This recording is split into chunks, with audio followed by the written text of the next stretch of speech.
নমস্কার বন্ধুরা। এখন শীতের প্রায় শেষ, একদম গরমের শুরু।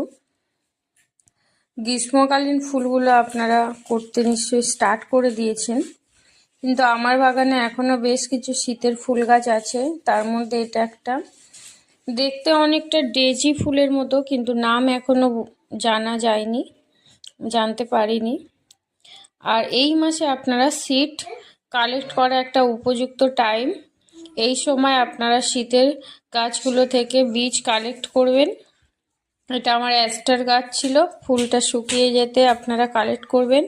ফুঁ দিতে এইভাবে দানাগুলো পরিষ্কার হয়ে যাবে। ফাঙ্গিসাইড মিশিয়ে একটা ভালো কাগজে মুড়ে এয়ারটাইট কাঁচের শিশিতে যদি রেখে দেন, পরের বছরে গাছ রেডি হয়ে যাবে। আমার কাছে অনেক আছে, তাই এইভাবে রাখলাম। বন্ধুরা, গার্ডেনিং সংক্রান্ত